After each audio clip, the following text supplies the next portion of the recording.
بسم الله الرحمن الرحيم الحمد لله رب العالمين والصلاة والسلام على رسول الله صلى الله عليه وسلم السلام عليكم ورحمة الله وبركاته بسم الله الرحمن الرحيم እንግዲህ ባለፉት ፕሮግራሞቻችን በከፊልም ቢሆን ተውሂድ አይነቶችን ያየንበት ሁኔታ አለ። ዛሬ ደግሞ ኢንሻአላህ በአላህ ፈቃድ ስለ ገይብ እናያለን። ገይብ ብሎ ማለት እንግዲህ የአላህ Subhanahu Wa Ta'ala ስልጣን ነው። እንደሚታወቀው ተውሂድ አላህ Subhanahu Wa Ta'ala በመፍጠሩ ብቸኛ እናደርገዋለን። ከአላህ ውጭ ያለ ሁሉ መخلوቅ ነው፣ መርቡብ ነው። ብቸኛ ፈጣሪ አላህ Subhanahu Wa Ta'ala ነው። ሌላኛው እንደገና አምልኮ የሚባለው ነገር ከአላህ ውጭ ላለ አካል መስጠት ክልክል ነው። አላህን በብቸኝነት እናመልካለን። እሱም ላ ኢላሃ ኢላላህ ትርጉም ነው። ላ ኢላሃ ኢላላህ ትርጉም ሰዎች እንደሚሉት የተሳሳተ የቂን አውጥቶ ትክክለኛ የቂን ማስገባት የሚል ትርጉም ሳይሆን ያለው ከአላህ ውጭ በእውነት የሚመለክ አምላክ የለም ነው። ሌላኛው አላህ Subhanahu Wa Ta'ala ስሞችና ባህሪዎች አሉ። ቁርአንና ሐዲስ ላይ የተገኙ እነኛን አረብኛ ቋንቋ በሚያስፈርድ መልኩ ያንን አዟሪ ነገር እስካልተገኘ ድረስ ለአላህ በሚገባ መልኩ ማስበት ነው። አላህ ስሞችና ባህሪዎች አሉ። ይሄ ዒልም አልገይብ እንግዲህ አላህ Subhanahu Wa Ta'ala ብቸኛ አላህ Subhanahu Wa Ta'ala የሚገለጽበት ነው። በብቸኝነት የሚገለጽበት ነው። ተውሂዱ ምንድነው? ዒልም አልገይብን ለአላህ Subhanahu Wa Ta'ala ብቻ እናሰብታለን ነው። በዒልም አልገይብ አላህን ብቸኛ እናደርጋለን። ከአላህ ውጭ ያለ አካል ዒልም አልገይብ ያውቃል ብለን የምንል ከሆነ ይሄ ለአላህ የተሰጠን ስልጣንና ሹመት ወይ ደግሞ አላህ ብቸኛ የሆነበትን ከአላህ ውጭ ያለ አካል መስጠት ይሆንና እነኛን አካሎች ከአላህ ጋር ማመሳሰል ነው፣ ኩፍር ነው። እንግዲህ ማስረጃችን ቁርአንና ሐዲስ ነው። ሰዎች እንደሚሉት ሳይሆን ቁርአንና ሐዲስ የሙስሊም መመሪያ ቁርአንና ሐዲስ ነው። ቁርአንና ሐዲስ ገይብን በተመለከተ ምን ይላል ነው። ቁርአንና ሐዲስ ገይብን በተመለከተ ምን ይላሉ ነው። አላህ Subhanahu Wa Ta'ala በቁርአን ላይ ምንድነው ያለው? ወላ ያዕለሙ መን ፊ ሰማዋቲ ወልአርድ الغይበ ኢላላህ በላቸው ነው። ላ ያዕለሙ አያውቅም መን ፊ ሰማዋቲ በሰማይ ላይ ያለው እኮ አያውቅም፣ ወልአርድ በመሬትም ላይ ያለው አያውቅም፣ አልገይበ ገይብን አያውቅም ኢላላህ አላህ ብቻ እንጂ አላህ ብቻ እንጂ። ስለዚህ አላህ ያለው ምንድነው? ገይብ የአላህ Subhanahu Wa Ta'ala ብቻ ስልጣን ነው። ከአላህ ውጭ ያለው በሰማይም በመሬትም ላይ ያለው ገይብን አያውቅም ነው። እንግዲህ ከመላእክቶች አላህ Subhanahu Wa Ta'ala ጅብሪልን ታላቅ አድርጎታል ነው። ጅብሪል እንኳን የገይብ ባልተቤት አይደለም፣ ገይብን አያውቅም። ነብዩ አለይሂ ሰላም ከነቢያቶች ሁሉ አብልጧቸዋል። 5 ነቢያቶች አሉ፣ ረሱሎች አሉ የታወቁ ማለት አላህ ደረጃቸውን ከፍ ያደረጋቸው። ከነኛ ደግሞ ነብዩ አለይሂ ሰላምን ምርጥ አድርጓል አላህ Subhanahu Wa Ta'ala። ነብዩ አለይሂ ሰላም እንኳን የገይብ ባልተቤት አይደሉም። አላህ ምን አለ በቁርአን ላይ? ቁል ላ አምሊኩ ሊነፍሲ በላላቸው፣ ቁል በላላቸው ላ አምሊኩ ሊነፍሲ ለራሴ እኮ አልመልክም ወይም ደግሞ አልችልም ነው ነፍዓን መጥቀምን ወላ ضرን ጉዳትንም ቢሆን ኢላ ማሻ አላህ በሻው ቢሆን እንጂ። ወለው ኩንቱ አዕለሙል ገይበ ገይብን የማውቅ ብሆን ኖሮ ለስተክተርቱ ሚነል ኸይር ከኸይር ነገር አበዛ ነበር። ወማ መሰኒ የሱ ከመጥፎ ነገርም ባልነካኝም ነበር። እንግዲህ ነብዩ አለይሂ ሰላቱ ወሰላም አላህ ምን አላቸው? ለራሴ እንኳን መጥቀምንና መጉዳትን አልችልም አላህ በሻው ቢሆን እንጂ። ከዚያ ምን አሉ? ወለው ኩንቱ አዕለሙል ገይበ ገይብን የማውቅ ብሆን ኖሮ ከመልካም ነገር አበዛ ነበር፣ ጉዳትም ባልነካኝም ነበር። እንግዲህ አለይሂ ሰላም እንቅስቃሴዎችን ያደርጉ ነበር። ጂሃድ ሊሆን ይችላል መሰል እንቅስቃሴዎችን፣ ወደፊት ሊከሰቱ የሚችሉ ነገሮችን ስለማያውቁ ገይብን አንዳንድ ነገሮች ያጋጥሟቸዋል። ቁርአን የሚለን ይሄን ነው። ወለው ኩንቱ አዕለሙል ገይበ ገይብ የማውቅ ብሆን ኖሮ ለስተክሰርቱ ሚነል ኸይር ከኸይር ነገር አበዛ ነበር።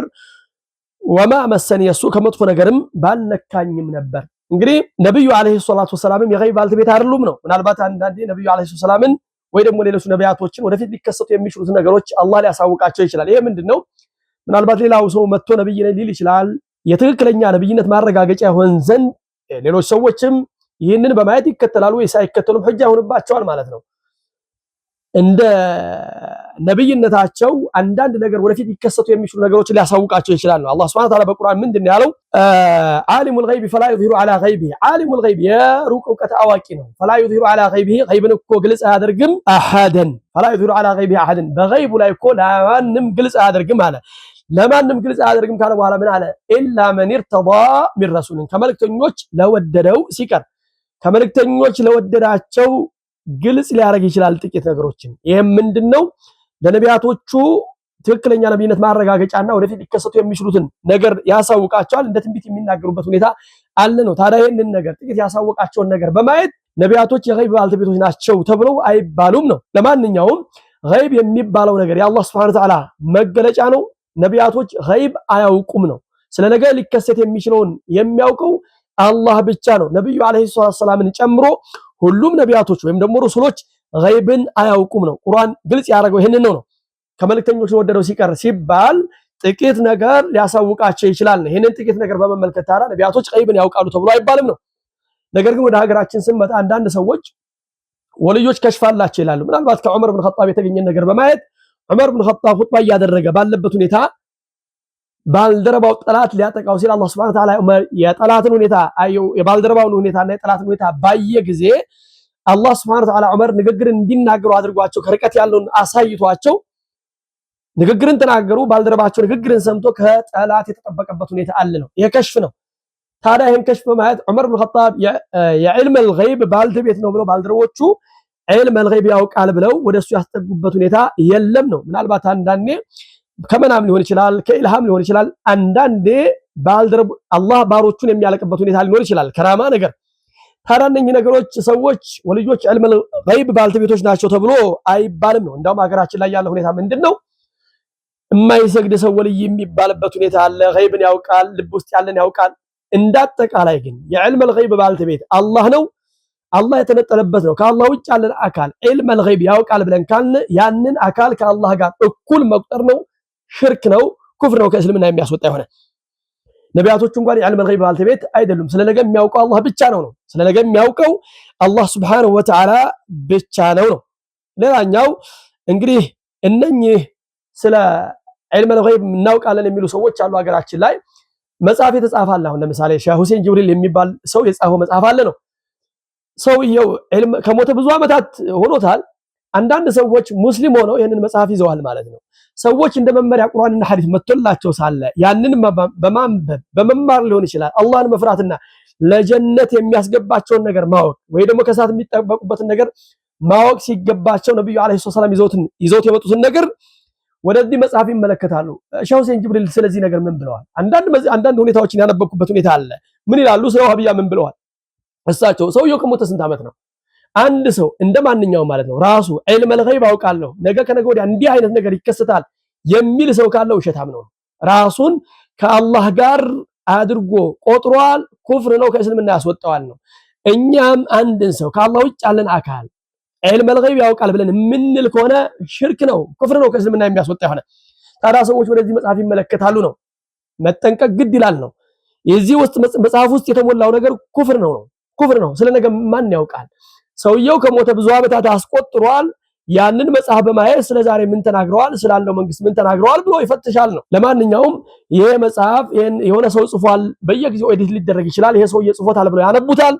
ታዲያ ይህንን ሰው ዕልም አልገይብ ያውቃል ብለን ካልን ይህንን ሰው ከአላህ ጋር መቁጠር ነውና ኩፍር ነው። ምናልባት አንዳንድ ታዊሎች ሰውየው ምናልባት አላህ አሳውቆት ሊሆን ይችላል የሚል ጃሂል ሰው ሊሆን ይችላል። አላህ አሳውቆት ሊሆን ይችላል የማይባልም ነው። ለምን አላህ አሳውቋቸዋል ተብሎ የሚባለው ጥቂት ነገርን ለነቢያቶች እንጂ ለወልዮች አልነበረም ነው። ይሄ ሰውዬ ደግሞ ወልይ አይደለም። ዕልም አልገይብ አውቃለሁ የሚል ካለ ጧጊት ነው።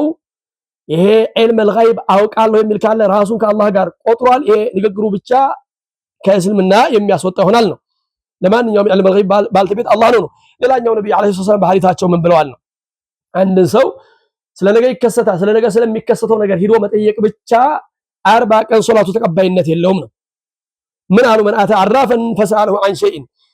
አራፍ ብሎ ማለት አውቃለሁ ባይ ነው። ስለነገ አውቃለሁ የሚል መን አተ አራፈን አራፍ ዘንድ የሄደ ፈሰአለሁ አን ሸይን ስለ አንዳች ነገር የጠየቀው ለም ትቅበል ለሁ ሶላቱ እኮ ተቀባይነት የለውም 40 የውመን 40 ቀን።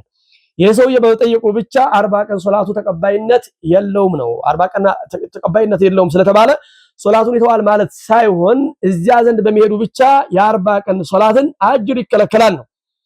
ሌላኛው ምን አሉ አለይሂ ሰላም መን አተ አራፈን አው ካሂነን ፈሰደቀሁ ቢማ የቁል ፈቀድ ከፈረ ቢማ ኡንዚለ ዐላ ሙሐመድ ሰለላሁ ዐለይሂ ወሰለም። አራፍ ዘንድ ሄደ አዋቂ ጠንቋይ ወይ ደግሞ ካሂን ዘንድ። አራፍና ካሂን ምንድነው? አራፍ ብሎ ማለት ጠንቋይ ያውቃለሁ ባይ ሲሆን ካሂን ደግሞ ደጋሚ ነው። ነገር ግን ሁለቱም የሚያገናኛቸው ነገሮች አሉ። ዕልም አልገይብን እናውቃለን ያሉ ነው። ዕልም አልገይብ ባልተቤቱ አላህ ነው። ነቢያቶች እንኳን አያውቁም ነው። ስለዚህ እነኚህ ሁለቱም የሚያገናኛቸው ነገር አለና አራፍ ዘንድ ወይ ካሂን ዘንድ ሄዶ እሱ በሚናገረው ንግግር ያመነ ካለ በነብዩ ላይ በተወረደው ክዷል ነው። በነብዩ ላይ ምን ተወርዷል? ቁርአን ተወርዷል፣ ሐዲስ ተወርዷል። ቁርአንና ሐዲስ የሚያመላክተው ምንድነው? ዕልም አልገይብ ባልተቤቱ አላህ ነው። ከአላህ ውጭ ያለ አካል አያውቅም ነው።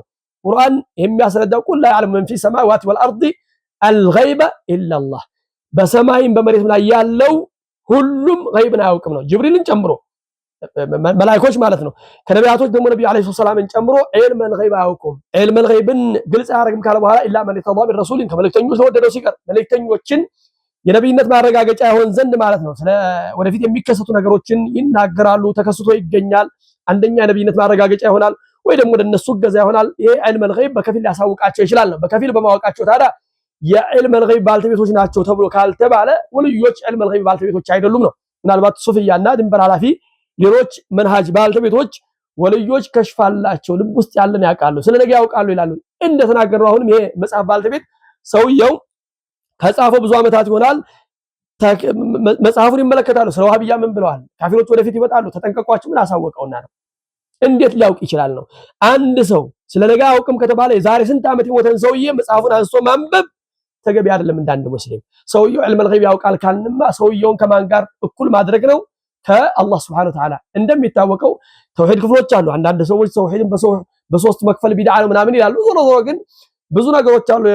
ሶላት ሸርጦች ምን ተብሎ የሚከፈልበት ሁኔታ አለ። ለማንኛውም አላህ Subhanahu Wa Ta'ala በመፍጠሩ ብቸኛ ፈጣሪ ነው ብለን እናምናለን። ብቸኛ እናደርገዋለን። ሁለተኛ በአምልኮ ብቸኛ ነው። ከአላህ ውጭ ላለ አካል አምልኮ አይሰጥም። ከተሰጠ ሽርክ ነው። ሌላኛው አላህ Subhanahu Wa Ta'ala መገለጫ ስሞችና ባህሪዎች አሉ። እነኚህ ስሞችና ባህሪዎች ከአላህ ውጭ ላለ አካል አንሰጥም ነው።